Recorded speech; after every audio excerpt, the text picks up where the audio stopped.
એવા સંત વિશે કે જેણે પોતાના જીવનમાં એક જ મંત્ર અપનાવ્યો હતો કે ટુકડાના હારે ટુકડો. સૌરાષ્ટ્રમાં હાલમાં પણ વિશ્વમાં એકમાત્ર મંદિર આવેલું છે કે જ્યાં એક પણ રૂપિયો નહીં પણ શ્રીફળ પણ નથી સ્વીકારતું. એ વીરપુરના સંત જલારામ બાપાની વાત આજે આપણે કરીશું. સંત જલારામ બાપાનો જન્મ વિશ્વસ 1856 એટલે કે 14 નવેમ્બર 2799 ની કારતક સુદ સાતમે લોહાણા સમાજના ઠક્કર કુળમાં થયો હતો. તે ભગવાન રામના ભક્ત હતા. જલારામ બાપા ભણવા ગણવા કરતા સાધુ સંતો તરું વધારે હતું. સાધુને જોઈએ એટલે એને હાથ પકડી ઘરે જમવા લઈ આવે. આમ નાનપણથી તેમના ભક્તિના બીજ રોપાયા હતા. જલારામ બાપાના લગ્ન વીરબાઈ સાથે કરવામાં આવ્યા હતા. વીરબાઈ પણ ધાર્મિક અને સંતાત્મા હતા.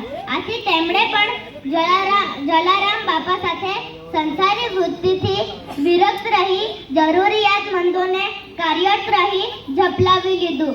18 વર્ષની ઉંમરે તેઓ ગુજરાતના ફતેહપુરના લૂપ ભગતના અનુયાયી બન્યા. ભુજા ભગતે તેમને ગુરુ મંત્ર માળા અને શ્રી રામનું નામ આપ્યું. તેમના ગુરુના આશીર્વાદથી તેમણે સદાવ્રતની શરૂઆત કરી.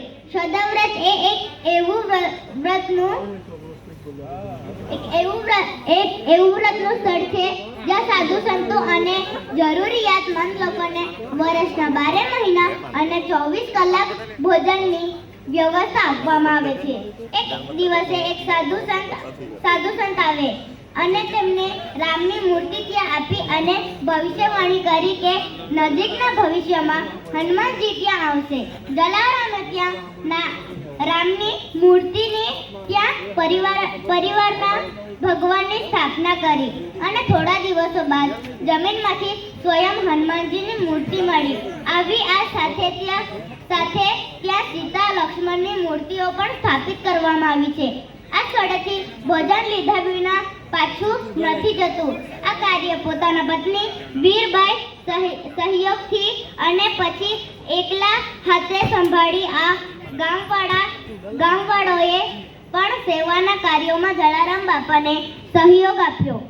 એમ માનવામાં આવે છે કે તેમની પાસે રહેલા ચમત્કારિક પાત્રના લીધે અન્નની ખોટ થતી નથી.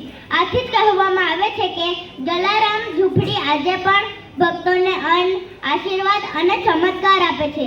જલારામ બાપા સેવા અને દાનના પ્રતીક છે. એમના જીવન સંદેશ મુજબ સાચી ભક્તિ મનુષ્ય સેવામાં જ છે. જય જલારામ.